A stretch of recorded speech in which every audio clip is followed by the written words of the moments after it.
All right, eighth graders. Hopefully, you've had a great week of listening to Tim McGraw and the Southern Voice, and you are singing that in your head all the time. And you know all the people in there from Aretha Franklin to William Faulkner to Scarlett O'Hara, all these great icons of Southern life and Southern culture. And if we were in class, we would have spent some time talking about what is it that it's talking about. For example, in the song, it says Michael Jordan dunked it and Aretha Franklin sold it. What does that even mean? Basically, it means that all of those people, from Bear Bryant to Billy Graham to Hank Aaron, all of them represented the best of the South and their Southern way of life.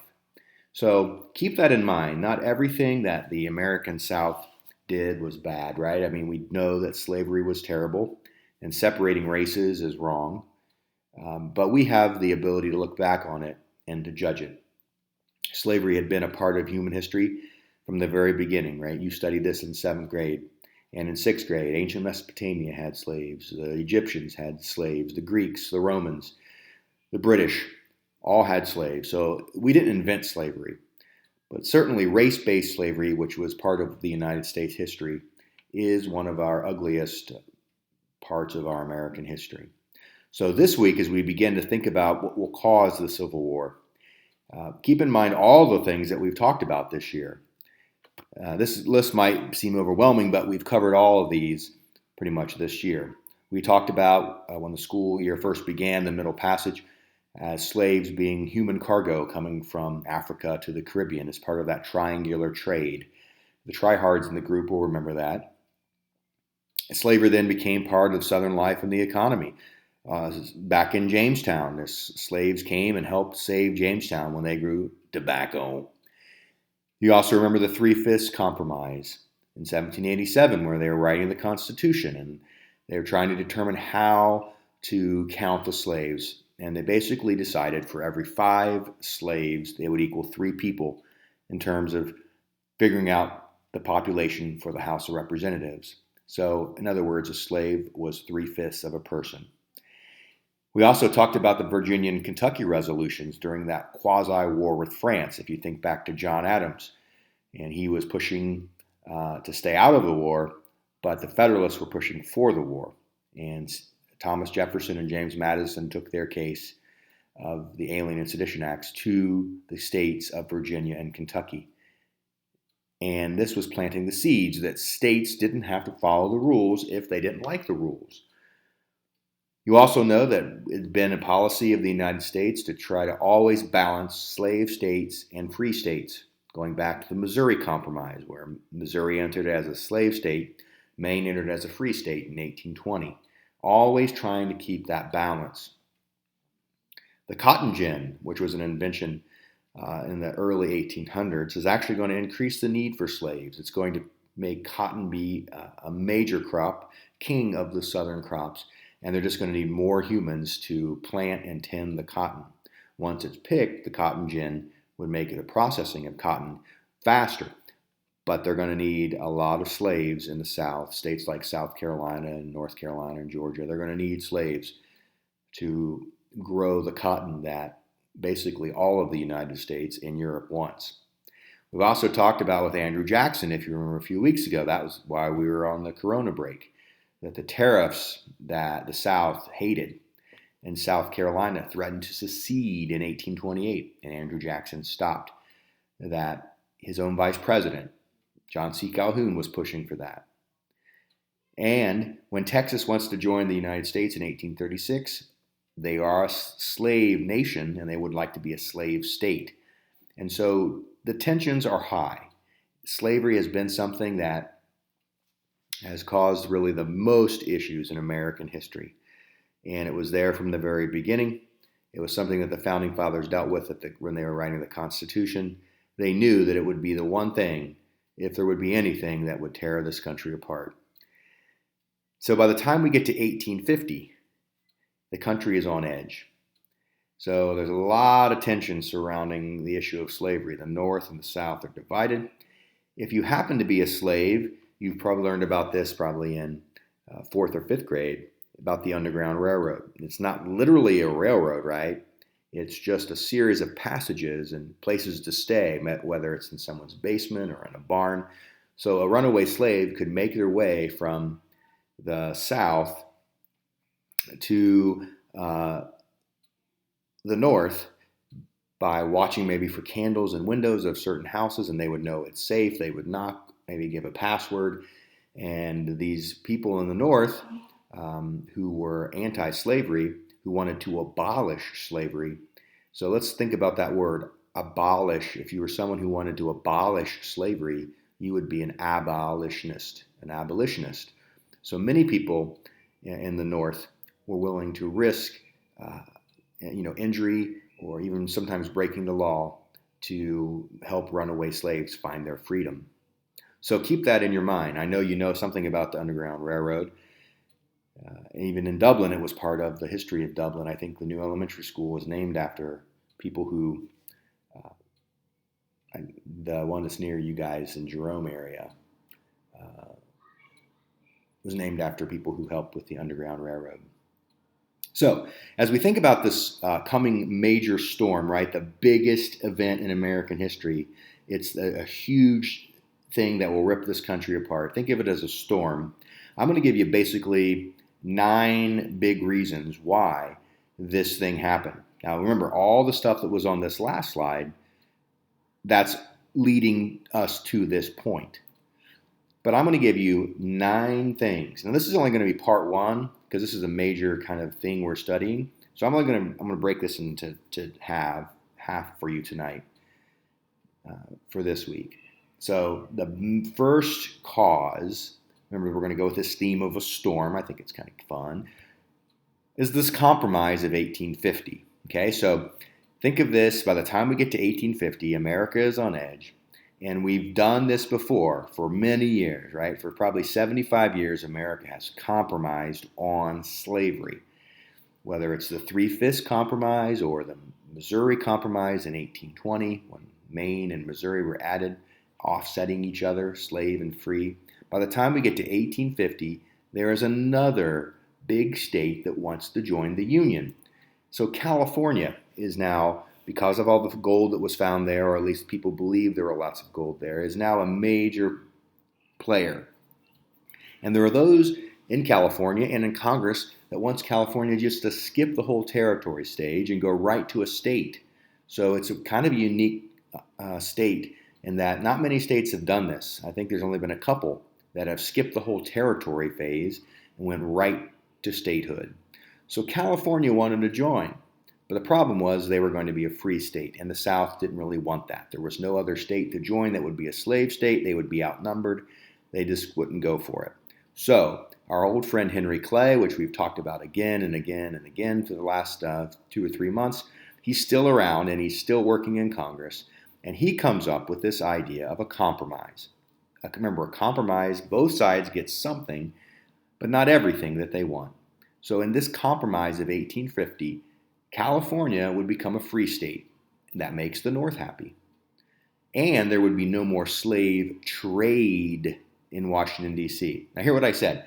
They can still have slaves in Washington, D.C., but no more buying and selling of slaves within the national capital. It was believed to be kind of an insult to humanity to walk around the capital of the United States and to pass slave auctions. I know what you're saying. Why don't they just get rid of slavery altogether in Washington, D.C.? Well, remember, Washington, D.C. is technically in the South, and so the South would never go for that. They gave up a little bit when they said, okay, no more slave trade in Washington, D.C. So those things make the North happy. California is a free state and no more slave trade in Washington, D.C. So what would make the South happy? Congress would now pass some laws that are going to crack down on runaway slaves and would really not pass any laws about slavery in any new territory. So all the things that they'd done before, whether they were passing the Missouri Compromise of 1820, popular sovereignty, some of these things that had been around, is going to kind of fade away.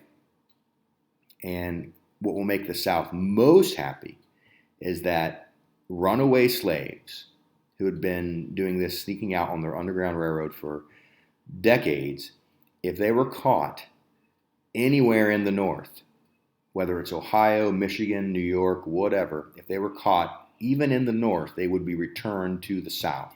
That will make them happy. And another person we should start thinking about in the 1850s is a man named Stephen Douglas. So Henry Clay is in the House of Representatives. Stephen Douglas is a senator from Illinois. And he and Henry Clay are going to work to get this compromise of 1850 passed. So when you look at a map, you can see by the time we get to 1850, and once this compromise is passed, we have California now as a free state. And we have the southern states that are outnumbered. But they feel good about the whole runaway slave and the Fugitive Slave Act. And in the future, if any territory wants to become a slave state, they can maybe think about that and allow those states to vote on it. But they're most happy about the runaway slave situation and the Fugitive Slave Act. So California is now a state, and free states outnumber slave states. Cause number 2 that's going to lead to this Great Civil War would be a book written in 1852 by an Ohio woman named Harriet Beecher Stowe. When she writes Uncle Tom's Cabin in 1852, it shows the wrongs and how terrible slavery is. And it brings this nation one step closer to war. Many people in the North hadn't thought that they knew slavery existed, but they didn't know how bad it was. And in a time when you couldn't watch videos, really this kind of a pamphlet or book really opened the eyes of the North. In fact, when Abraham Lincoln met Harriet Beecher Stowe, he said, "So this is the little lady who caused this great Civil War." So an important writer, and her book will definitely bring us one step closer as the North reads this, and they're on fired up, and the South reads it, and they don't like the way they're portrayed, and they're fired up. So this is cause number 2. Cause number 3 in the road to the Civil War, or the third war cloud that we see, happens in 1854. People were moving to Kansas and Nebraska, and the Congress said, hey, if you want to move out there, that's fine. In fact, when we get out there, we'll just have a vote, whether Kansas or Nebraska. If these two eventual states want to just vote on slavery, that's what we'll do. So the idea of voting on slavery is known as popular sovereignty. So it's in red because it's an important word. It means that you can just vote on it. Now, it seems great to say, right? We just want people to vote. Let them vote. If they want to be a slave state, if Kansas wants to be a slave state, let them vote. But I want you to know, and I want you to think about this in high school and beyond, sometimes democracy and the people don't get it right. So if we just voted on everything, you can understand how sometimes the majority of people might trample on the rights of the minority. Just because you vote on something doesn't mean it's right. For example, if we were in Mississippi in the 1950s, we could vote on whether or not there should be separate drinking fountains. It seems great to say, right? Well, let's just vote on it. Should we have white drinking fountains and those for people of color? It seems like an American thing to vote. But again, the people would vote for something that is wrong and would not fit within the Constitution. So voting on things isn't always the best way to deal with things. But popular sovereignty did just that. It said this was a law passed by Congress, the Kansas-Nebraska Act. And they basically said, whoever, get to Kansas, once you settle it, the people out there can vote if they want to be free or slave. And of course, that's going to lead to cause number 4, which is known as Bleeding Kansas. So when people hear about popular sovereignty in the Kansas-Nebraska Act of 1854, there's a huge movement, both from the South and the North, to get there first and to get more people in Kansas. So if you're a southern state or from the southern states and you hear that it's popular sovereignty in Kansas, you start to get as many people out to Kansas as you can because you want to outvote the other side. And the North does the same thing. Thousands of people pour into Kansas from both sides from those 3 years, from 1855 to 1858. And there's tons of violence, lots of fighting. And it's just a chaotic foreshadowing Do I sound smart? Foreshadowing of what's going to come a few years later. This artwork is a little hard to see, maybe a little grainy, but this man's name is John Brown. John Brown kind of looks like a dirty mountain Santa, but he really believed that slavery was terrible. And he was willing to do whatever he needed to do to end slavery. And so he actually went to Kansas and killed some folks in riots and in fighting, trying to end slavery from spreading. And in this artwork, you can see a tornado and all the chaos and the burning. On the right there, John Brown is holding a gun in one hand and a Bible in the other. He believes it's wrong to allow slavery, and he's willing to kill a few people to set thousands, hundreds of thousands of people free, and across the country, millions of slaves. So maybe today you might think of this as maybe someone who's willing to do whatever it takes for a cause, right? He was considered a radical, extreme.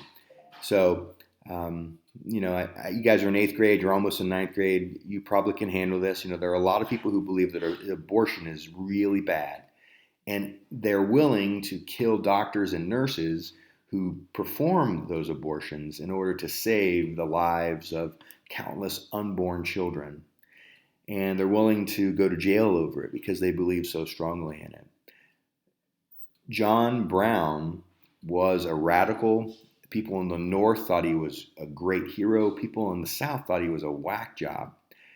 But he is going to be the person who stirs up the most out in Kansas. So just to go over this, Bleeding Kansas is just the phrase that historians give this time period when you have both pro-slavery and anti-slavery groups, of which John Brown is one, who rushed to Kansas as part of the Kansas-Nebraska Act when that was passed, and the idea of popular sovereignty, which is just let the people decide. So both sides sent tons of folks to Kansas. There was fighting and violence, and both sides thought they were right. And they were fighting to either spread slavery or allow people to vote for slavery or just to end it altogether.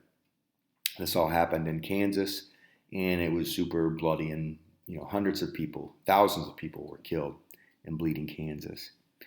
So we're about halfway through the big causes of the war. So the Compromise of 1850, Harriet Beecher Stowe in 1852, the Kansas-Nebraska Act in 1854, and Bleeding Kansas in 1855 to about 1858.